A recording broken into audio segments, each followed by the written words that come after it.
qo'shganman. Bularni kuyi kelgan kuni har xil bo'lganligi uchun kunlarda biroz farq bor. O'shalar haqida hozir qisqacha gapirib o'taman. Buni hozir bir narsa yana mo'ljal qilib turibman. Hozir kunda quyonlarning soni ko'payib borgani uchun bularni liniyasi o'zaro bitta qon bo'lib qolmasligi uchun alohida erkagiga qonni o'zgartirish uchun alohida urg'ochi quyonlarni qo'shmoqchiman va buning uchun bizga nima kerak bo'ladi? Bitta daftar olib, kundalik bo'layotgan ishlarni yoritib borish kerak. Yoritib boramiz. Buni albatta bizga sifatga ishlashimizga yordam beradi. Birinchi o'rinda qaysi quyon nechinchi kuni qaysi erkak quyonga qo'shildi. Taxminiy tug'iladigan kuni aniq bo'ladi va shunga qarab biz radinliklar tayyorlab boramiz. Xo'sh, bu yerda ko'rishingiz mumkin. Mana ho'l o't, hali bu qurishga ulgurmadi. Bu ho'lligi sababli biz buni oz-ozdan berib turamiz. Video davomida buni ham ko'rsatib o'taman. Xo'sh, endi bu quyonlarda misol bizda hozirgi kunda yangilik, hamma quyonchilarni xursand qiladigan narsa haqida gapirib o'taman. Ya'ni quyonni, urg'ochi quyonni kuni kelgan kuni erkak quyonga qo'shish. Albatta bu fermada rivojlanishingizga bitta sabab bo'ladi. Ya'ni quyonlar o'zidan qancha tez ko'paysa, shuncha rivojlanish ortib boradi. Bu yerda ko'rishingiz mumkin. Hozir qog'oz yog'li uchun reykani o'zidan foydalanyapman. Ya'ni urg'ochi quyonlarimizni erkak quyonga qo'shgan sanamiz. Bugun qo'shdim. Mana bu oxirgisi, mana 3-hikol, italyanskiy hikol quyonini panon deydi. Ya'ni hikol samiz quyoniga qo'shdik. Albatta natijasini ko'ramiz. Qani bir oyda qanaqa o'zgarish bo'ladi. Bu 2 kun oldin qo'shganman, 22-kuni. Chunki buni kuyi ertaroq kelgan. Bo'lmasa uchalasini mana yoshi bir xilda bir vaqtda tug'ilgan, bitta ona quyoni bo'ladi. Albatta bularni ham yeyishida, o'zi olishda oz-moz tafovut bo'ladi ekan. Qancha zo'rini olib qolsangiz liniyaga, shuncha yaxshi natijaga erishaverasiz ekan. Xullas, hozirgi kunda bizda 4 ta urg'ochi quyonni qo'shganman, yoshlarini. Ulardan mana birinchi oxirgi qo'shganim mana 3-erkak quyonga qo'shganman 24-kuni. Mana 22-kuni qo'shganman 3-erkak quyonga. Bu hali kuy kelmadi, biroz 3-4 kun vaqt bor ekan, o'shaning uchun qiynamadim, qo'ymadim. Endi buni ko'rishingiz mumkin. 14-sanada qo'yganman. Bu hiplus quyonimiz. Deyarli yoshi teng. Lekin vaznida bulardan ko'ra ancha yuqoriroq. Bu ertaroq kuy keldi, 14-kuni qo'shdim. Bu ena quyonlarimizga tegmaymiz. Bolalar 30 kun bo'lsa ham hali erkakga qo'shmadim. Sababi bolalarni rosmoni yaxshi katta qilib, taxminan 45-50 kunliklarda holatiga qarab erkak quyonga qo'shib ko'ramiz. Bo'lmasa rosmoni bolalarni 2 oy emizdirib, bolalardan ajratamiz, keyin erkak quyonga qo'shib oldim. Bir 2 kun 3 kun karantin qilib, vitaminlarni bergan holatda tayyorlaymiz. Sabab albatta bundan chiqadigan naslda sifatli bo'lishi. Albatta biz mana hali aytib o'tgandek, birinchi ona quyonim bu. Buni ham boladan ajratdim. 2 kunda o'ziga keldi. Qarasam kuyi kelib qolgan ekan. Buni mana ko'rishingiz mumkin.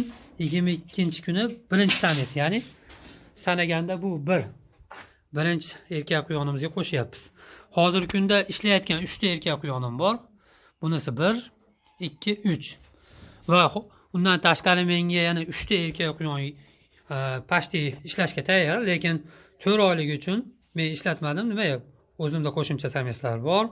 Bularni 5-5,5 oylik qilib, rosmona yoshiga yetib, yoshiga hozir ham yetdi, lekin vaznini 4 kilodan oshirgan holatda 4,5 kilo, 5 kiloga yaqin bo'ladigan bo'lsa, albatta bu yaxshi natija beradi nasl olishda. O'shaning uchun bularni liniya uchun olib qoldim. O'tgangi videoyimizda kommentariya qolgizgan odamlar bor. Quyonlarni sotiladiganlari bormi? Hozircha quyonlarni sotish maqsadimiz bor-u, lekin tayyor yetilganlarni sotmoqchi emasman.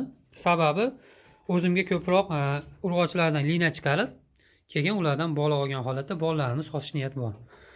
Agar kelishib qolsak, misol bu yerda 3 ta erkak quyonimiz bor. Toza italyanskiy hikol samiz quyonlarimiz. Bular yoshi 4 oyga yetdi, 4 oydan o'tyapti. Olib borsangiz ishlayveradi, lekin yana 15 kun, 20 kun qarovini qilib qo'shadigan bo'lsangiz, o'sha yaxshi natija beradi. Misol bu yerda ko'rishinglar mumkin. Veslarini hali o'lchab ko'rmadim. Endi yana bitta oldimizda qiladigan ish bor. Ya'ni hozirgi kunda narxini surishtirdim. Tarozi 180 ming 200 minggacha ekan. O'zimizni kundalik uy sharoiti tarozimiz, ya'ni go'shtni, shakarni, shunga o'xshash narsalarni tortishim. Albatta ishimiz sifatli bo'lish uchun va kelgusida qiladigan kontentlarimiz sizlarga qiziq bo'lish uchun tarozi olib, quyonlarimiz 30 kunligida, 60 kunligida va 90 kunligida qancha ves beryapti. Biz berayotgan ko'rimiz qanchalik effektiv beryapti. Shular haqida video qo'yib boramiz. Albatta bizni kuzatishda davom etinglar. Hozir bedalarni berib, odam maza qiladigan joyiga bir sizlar bilan ulashamiz. Ko'rishinglar mumkin. Oz-ozdan beda solib qo'yib chiqdim. Albatta bular uchun eng zo'r vitaminasi albatta beda bo'lsa kerak deyman. O'tdan ko'ra bularga yaxshiroq vitamin yo'q. Albatta ora-churada sabzi berib tursanglar, quyon sabzini yaxshi ko'radi. Belgilangan miqdorda, menimcha bir haftaga bir marta yetadi. Xo'sh. Ko'rishinglar mumkin. O'tgan safargi videoda quyonxonani biroz tozalashga ulgurmagandim. Bugun bir qator uborka ishlarini olib bordik. Albatta hech qanday bu yerda hid qush yo'q. Pokiza holatda. Quyonlar ham ideal holatda o'zgaryapti. Quyonlarimiz mana yemayotgan holatini bir qator ko'rib o'tishinglar mumkin. Albatta ko'pchilikga qiziq bo'lishi mumkin. Quyon uchun katay yasash hozirgi kunda necha pulga tushyapti. Tayyorni oladigan bo'lsanglar, albatta yangi boshlayotgan quyonchilar uchun bu biroz qimmatli qiladi. O'zim holatimdan kelib chiqadigan bo'lsam, birinchi dastlabki yasagan katagim shu edi. Ikkita quyon olib kelganman, aytganimdek. Joyim bemalollik uchun kataylarni biroz kattaroq yasaganman. Lekin standartida eniga qarab uzunasi 90 bo'lsa, bitta quyon uchun bolalar ko'payish uchun yetarli ekan. Endi erkak quyonlar uchun katayni biroz boshqacharoq, kattaroq razmerda yasalar ekan. Bu haqida albatta sizlarga qiziq bo'ladigan bo'lsa, kelgusi videolarimizda to'liq yoritib boramiz va bu albatta sizlarga qiziqarli, manfaatli bo'ladi degan umiddaman. Xo'sh, bu videoda quyonni narxlari haqida to'xtalmadim, sababi hozirgi kunda yetilgan, voyaga yetgan erkak urg'ochi quyonlarim deyarli sotuvda yo'qligi uchun aytmadim. Lekin bu yerda 45 kunlik, 2 oylik quyonlarim bor. Bulardan ayrimlarini sotishimiz mumkin. Albatta sizlarga qiziq bo'lsa, kelishib qolsangiz sotamiz. Bo'lmasa asosiy maqsad keyingi oyga deyarli 4 ta quyonimiz hozir qochirdik. Yana ikkitasini oyda oxiriga qo'shamiz. Dekabr oyidan sotuvga to'liq chiqsa kerak, noyabr oxiri, dekabr oyidan.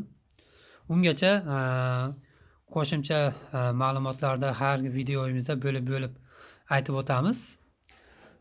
Albatta qiziq bo'ladigan bo'lsa, bittadan like tugmasini bosib o'tib ketsanglar, albatta bu bizga ozmi ko'pmi motivatsiya bo'ladi. Bizni kuzatishda davom etinglar. Hanko 301 mini quyonchilik fermamizda shu kunlarda bo'lib o'tayotgan yangiliklar bilan sizlar bilan albatta hech bo'lmaganda bir haftada bir ulashib borishga harakat qilaman. Albatta sog' salomat bo'linglar. Bizni kuzatishda davom etinglar.